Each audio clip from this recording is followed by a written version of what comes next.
Hello aspirants, मी निहाल कोरे. DMQ daily men's question या सिरीजमध्ये मी तुमचं पुन्हा एकदा स्वागत करतो इग्नाईट अकॅडमीमध्ये. आपण डेली एक मेन्सचा क्वेश्चन बघत आहोत. आज आपण 2012 साली UPSCमध्ये आलेला क्वेश्चन डिस्कस करणार आहोत. GS3 मधला हा टॉपिक आहे. क्लायमेट चेंज आणि इंडियन ॲग्रिकल्चर अशा पद्धतीनं हा क्वेश्चन आहे, तर ते बघणार आहोत. पद्धत आपल्याला माहिती आहे, ज्यांनी आधीची सिरीज फॉलो केले त्यांना माहिती आहे नक्कीच की आम्ही ते क्वेश्चन डिस्कस करू. त्या क्वेश्चन डिस्कस केल्यानंतर तुम्ही तो पार्ट थोडासा रिवाईज करायचा, तुमचं जे काही मटेरियल असेल, तुमचा जो काही स्टँडर्ड सोर्स असेल त्याच्यामधून.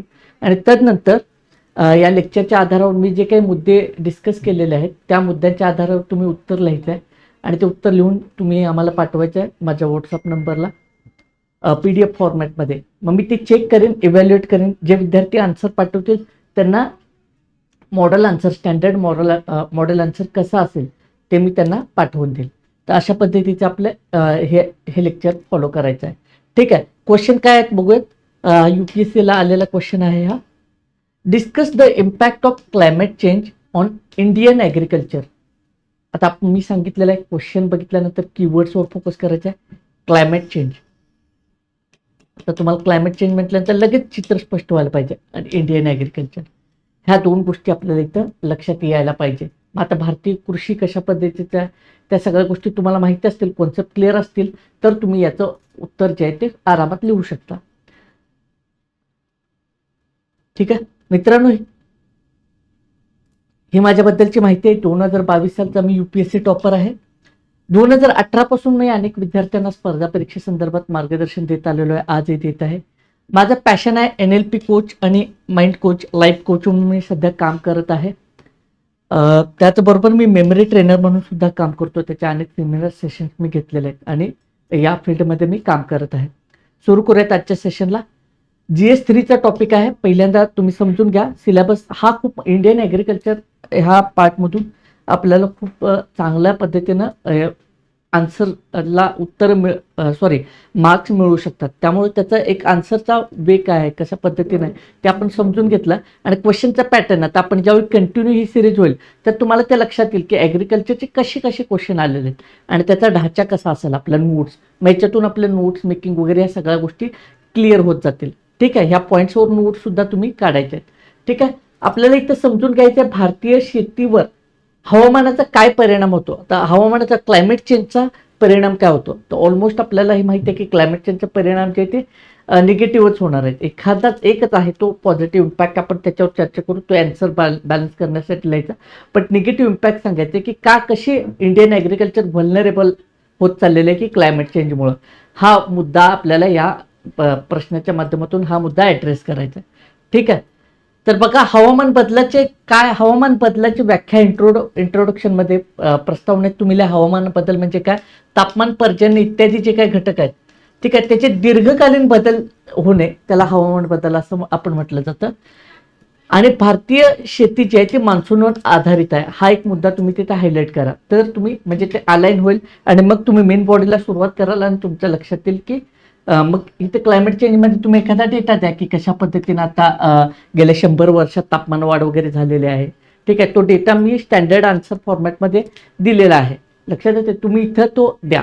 जे पाठवतील त्यांना ते स्टँडर्ड आन्सर मिळून जाईल, मॉडेल आन्सर. तर तो डेटा इथं द्यायचा की म्हणजे कशा पद्धतीने गेल्या शतकामध्ये तापमान वाढ किंवा क्लायमेट चेंजचे हे आहेत, कुठल्या शास्त्रज्ञांनी काय धोक्याची घंटा दिलेली आहे. लक्षात येते का. ठीक आहे. तर अनेक मोठमोठी शहरे जी आहेत, जी समुद्रकाठचे ते बुडतील वगैरे, अशा ह्या सगळ्या गोष्टी इथं आपल्याला मेन्शन करू शकतो. बट आपल्याला इथं मेन काय आहे की शेती मान्सूनवर आधारित आहे. शेतीवर परिणाम आपल्याला स्पष्ट करायचे.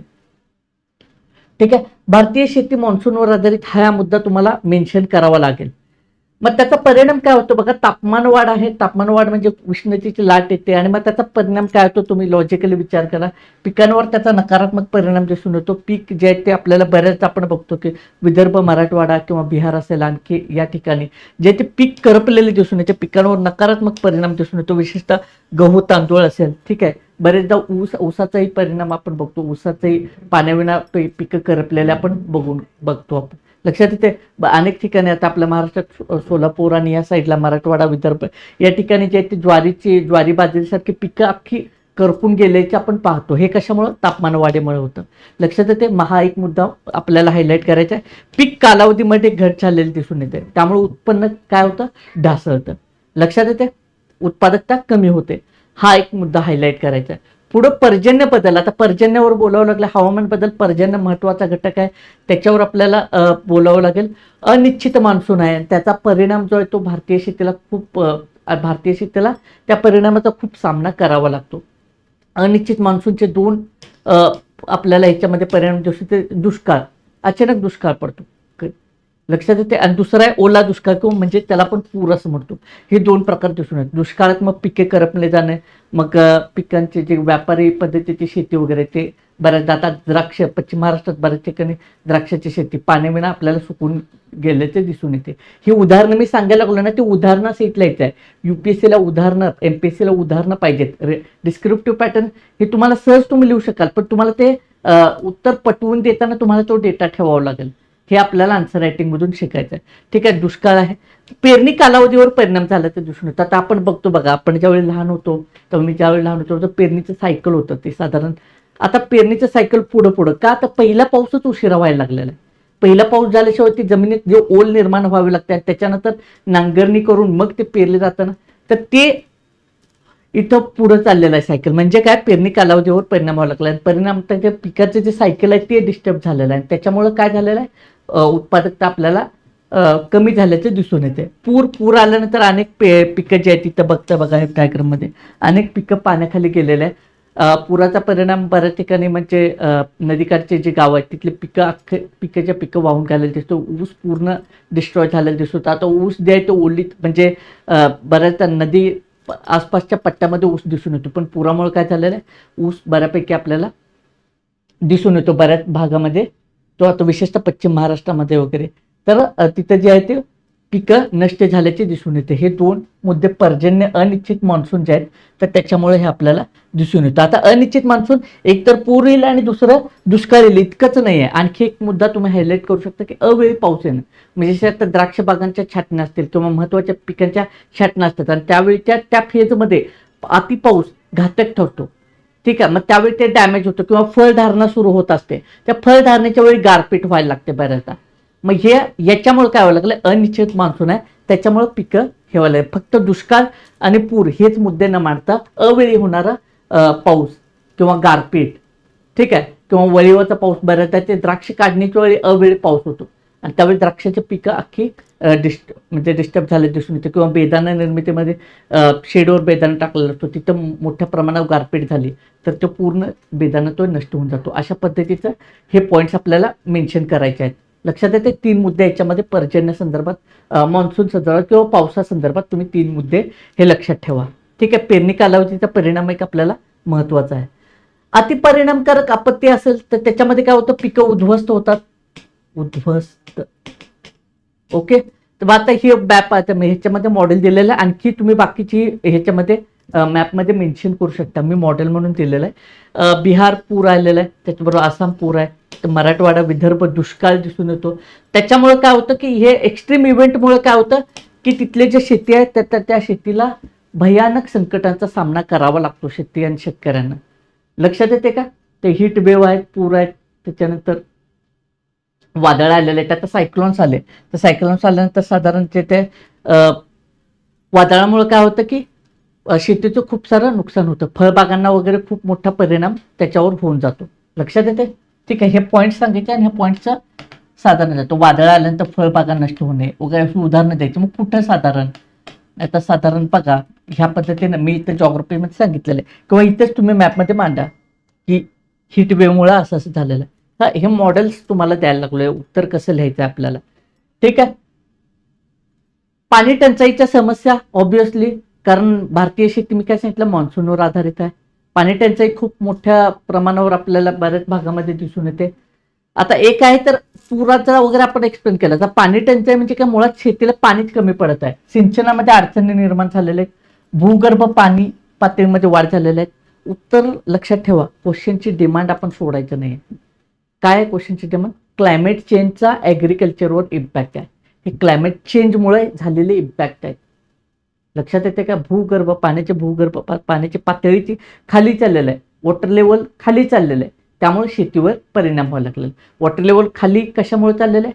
हवामान बदलामुळे. लक्षात येते का? हे मुद्दे आपल्याला तिथं मांडायचे आहेत. लक्षात, क्वेश्चनची डिमांड आपण सोडायची नाही आहे. सिंचनामध्ये अडचणी यायला लागलेल्या आहेत, त्यामुळे काय व्हायला लागलं, परत जे आहे ते शेतीवर प्रतिकूल परिणाम झाल्याचं दिसून येतं. हे शब्द पण लक्षात ठेवा, प्रतिकूल परिणाम. पेस्ट सायकल वाढलेला आहे. पेस्ट सायकल वाढल्यामुळे काय व्हायला लागलं, अनेक पिकं जे आहेत ते रोगाला बळी पडताना दिसून येतं. उदाहरण देऊ शकतो, द्राक्षामध्ये आहेत, दावण्यासारखा रोग येतो. ठीक आहे. तर अशा पद्धतीने गहू, तांबेरा इत्यादीमध्ये वाढ होते. लक्षात येते का? तर असे उदाहरणं द्या तुम्ही. अशी बऱ्याच पिकांची बरीच उदाहरणं आहेत, मी ते मेन्शन नाही केलं, पण हे उदाहरणं पाहिजेत. हे आपण डिस्कस करतोय. मग त्यामुळे काय होतं की पेस्ट सायकल वाढतं आणि मग त्या सायकलमधून रोगराई वाढते. हे हवामान बदलाच्या याच्यामुळे रोगराई वाढत चाललेलं आहे. परिणामकता काय व्हायला लागलं, शेतीवर प्रतिकूल परिणाम होऊन उत्पादकता ढासळायला लागलेली आहे. मातीचा पोत ढासळलेला आहे, सुपीकता ढासळलेली आहे बघा. क्षारता वाढत चाललेली आहे दिवसेंदिवस मातीची. आणि धूप ज्याची जमिनीची, मग अतिरिक्त पाऊस झाला, फ्लड आला, पूर आला, त्याच्यामुळे काय व्हायला लागलं, जमिनीची धूप होताना आपल्याला दिसून यायला लागलेलं आहे. आणि जमिनीची धूप झाल्यामुळे काय झालेलं आहे, कृषी क्षेत्र कमी व्हायला लागलं. आता उदाहरणार्थ, आता जे आहे एखादा ओढा आहे किंवा नदी नाले आहे आणि इथं एखादी जमीन आहे, ठीक आहे, आणि इथून समजा ह्या जमीनाड्यापासून असा यालाच असा एक ओढा आहे, हा प्रवाह आहे आणि आहे, तर दिवसेंदिवस तो पूर आला तर हे क्षेत्र आता साधारण लक्षात येते का? आता मग तुम्हाला मोठी पीक दाखवतो. हे शेतीचं एखादं क्षेत्र आहे आणि इथून काय व्हायला लागलं, एक पाण्याचा प्रवाह जातो इथून. तर काय झालं, पूर आल्यानंतर हे काय व्हायला लागलं, दिवसेंदिवस यावर्षी थोडं एकदम जात नाही बरं का, थोडं जे आपल्या ग्रामीण भागात येतात, मग हे कट होत जाते. कृषी क्षेत्र ढासळायला लागलेलं आहे. म्हणजे हा एक मुद्दा तुम्ही मेन्शन करा, ही डायग्राम काढा वाटलं. कृषी क्षेत्र कमी होत चाललेलं आहे. म्हणजे जमीन, नदी असेल, ओढा असेल, नाले असेल, त्या लगत, त्याला उघळाचा वगैरे आपण म्हणतो, त्याच्या लगत जी शेती आहे ना, त्याचं क्षेत्र दरवेळी जमीन कापत काय हे क्षेत्र कमी व्हायला लागलं. हा एक प्रतिकूल परिणाम आहे कशाचा, हवामान बदलाचा भारतीय शेतीवर. शेती क्षेत्रच कमी होत चाललेलं आहे. आणि दुसरा मुद्दा काय, याच्यामुळे इथं काय झालेलं आहे, ह्या जमिनीची क्षार पण वाढायला लागलेलं आहे आणि जमिनीची धूप पण व्हायला लागली. हे दोन मुद्दे इथं तुम्हाला सांगायचे आहेत. हे डायग्राम काढले तर खूप इफेक्टिव्ह होईल. लक्षात आलं? काही सकारात्मक परिणाम, आता बघा, CO2 फर्टिलायझेशन इफेक्ट झाल्यामुळे काय थोडीसं उत्पादकता वाढते, पण हा तसा फारसा दिसून येत नाही. हा लिमिटेड स्वरूपाचा हा आपल्याला सकारात्मक परिणाम दिसून येतो. सगळ्याच पिकांच्या बाबतीत होईल का, तर नाही. ऑब्व्हियसली काही पिकांच्या बाबतीत दिसून येतं. याचा अर्थ ह्याचाच खूप मोठा फायदा होईल असं आपल्याला नाही आहे. हा लिमिटेड आहे, मर्यादित स्वरूपाचा हा फायदा आहे. उपाययोजना काय करता येतील, आता आपल्याला उपाययोजना पण बघायच्या आहेत. ठीक आहे. तर हवामान तटस्थ शेती आपल्याला करता येते. ठीक आहे. दुष्काळ सहन करणारे बियाणे, हाय यील्डिंग व्हरायटी आपण डेव्हलप करू शकतो, की डेव्हलप केलेले आहेत त्याचा वापर, त्या बियाणांचा वापर आपण करू शकतो. लक्षात येते का? ह्याच्यामध्ये ॲग्रिकल्चरल रिसर्च आपण वाढवून हाय यील्डिंग व्हरायटी आपण डेव्हलप करू शकतो. पिकाचं विविधीकरण, जसं की आता बघा, द्राक्ष बागा काम देत नाही, तर तिथं तर आंतरपिकं घेऊन आपण तसं काय करता येईल का, शेतीचा पूरक वापर करता येईल का, ह्या पद्धतीने बघता येते. किंवा एखादं फळबाग असेल तर ते आपल्याला लक्षात आले की फळबागामध्ये आंतरपिकं घेऊन, किंवा एखादं पीक नैसल चालत, वातावरण बदलत असल्यामुळे, हवामान बदलत असल्यामुळे तिथे येत नसेल तर ते पीक चेंज करणं, पिकांचं विविधीकरण करणं खूप गरजेचं ठरतं. लक्षात येते का? पुढे पाण्याचं व्यवस्थापन, ठिबक सिंचनचा वापर आपण करू शकतो, की पाण्याचं जे काय मोठ्या प्रमाणात जे काय हे होत असतं ना, म्हणजे टंचाई आहे पाण्याची मोठ्या प्रमाणात, तर अशा ठिकाणी आपण काय करू शकतो, ठिबक सिंचनचा वापर करू शकतो. पाण्याची साठवण करू शकतो. पाणी अडवा, पाणी जिरवा यासारख्या जे काही हे आहेत ते आपण राबवू शकतो. त्याच्या आधारावर काय होऊ शकतं की ते पाणी, आणखी काय याच्यामध्ये आणखी आपल्याला काय करता येते, शेततळी आपण पुढे बघणार आहोत गव्हर्नमेंट इनिशिएटिव्हवर. पण हा मुद्दा समजून घ्या, उपाययोजना आपल्याला काय करता येतील. आता हे खूप डिटेल लिहायचं नाही, लिमिटेड वर्ड्समध्ये मांडायचं आहे. ह्याच्यात तुम्ही फ्लो चार्टचा वापर करू शकता. उपाययोजना म्हणाने 4 ब्लॉक हे करून तुम्ही लिहू शकता. लक्षात येते? पुढे तंत्रज्ञान आणि धोरणं काय करता येतील, हवामानाचा अंदाज, त्याच्याबद्दलची काय सर्व्हेलन्स सिस्टम आपण वापरू शकतो. की आता बघा, आपल्याला काही दिवसापासून मध्ये पावसाचं वगैरे चालू होतं तर मेसेज यायचे बघा, लक्षात येते गव्हर्नमेंटकडून की येत्या 3 तासामध्ये या जिल्ह्यांमध्ये, साधारण या जिल्ह्यामध्ये अतिवृष्टीचा धोका आहे, तर नागरिकांनी सतर्क राहावं. अशा पद्धतीनं हे जे काय ते सिस्टीम आपण डेव्हलप केलेले आहे. आणखी याच्यामध्ये तंत्रज्ञानाचा प्रभावी वापर आपल्याला करता येऊ शकतो. तंत्रज्ञानाचा वापर म्हणजे फक्त इथंच आहे काय नाही, तर त्याच्यामध्ये तंत्रज्ञानाचा वापर आपण काय करू शकतो की शेतीमध्ये ठिबक सिंचन, ऑटोमेटेड वगैरे ह्याच्यामध्ये बऱ्याच शेतकऱ्यांनी आपल्याला केलेले दिसून येतं. लक्षात येते का हवामानपूरक. आता द्राक्षासारखं शेती असतील तर द्राक्षाची शेती असेल किंवा आणखी टोमॅटोची शेती असेल, खूप सेन्सिटिव्ह आहे टोमॅटो, तर तशा ठिकाणी आपल्याला काही म्हणजे ऑटोमॅटिक पाण्याचे वगैरे सिस्टम म्हणजे त्यानुसार करता येते का, त्या ठराविक वेळेनंतर बंद, अशा तंत्रज्ञानाचा वापर केला की आपल्याला ते सोयीचं होऊन जाईल. डिजिटल साधनांचा आपल्याला वापर करता येऊ शकतो. शासकीय धोरणं काय आहेत? फसल बीमा योजना, प्रधानमंत्री फसल बीमा योजना आहे. त्याच्यानंतर NMSA आहे, कृषी सिंचाई आहे, शेततळे आहे, शेततळे मागेल त्याला शेततळे अशी योजना आहे. तर ह्या योजनेचा आपल्याला हे म्हणजे ह्या योजना ज्या आहेत त्या याचा वापर करून जे आहेत ते आपल्याला कृषी धोरण खूप चांगल्या पद्धतीने राबवतो. तर हे टॅकल करता येतं आपल्याला की हे जे आहे काय हवामान बदल आहेत ह्याच्या प्रतिकूल आव्हानांना आपण टॅकल करू शकतो. अजून आणखी बऱ्याच योजना देता येतील. हे प्रामुख्याने मी 3-4 मेन्शन केलं, कारण एका उत्तरात तुम्ही किती मेन्शन करणार, बट अशा बऱ्याच योजना तुम्ही इथं मेन्शन करू शकता. लक्षात येते का? कळलं? तर हा मुद्दा लक्षात आला का? तंत्रज्ञान आणि धोरणे. निष्कर्ष काय सांगता येतील बघा, निष्कर्ष सांगता येतील. बघा, हवामान बदल हा अन्न सुरक्षेसाठी धोका आहे. शेतीसाठी धोका म्हणजे कशासाठी? अन्न सुरक्षेसाठी धोका, हे आपल्याला समजून जाईल. आणि त्याच्यानंतर शाश्वत व लवचिक शेती पद्धतींची आपल्याला गरज आहे. लक्षात येते का? ठीक आहे.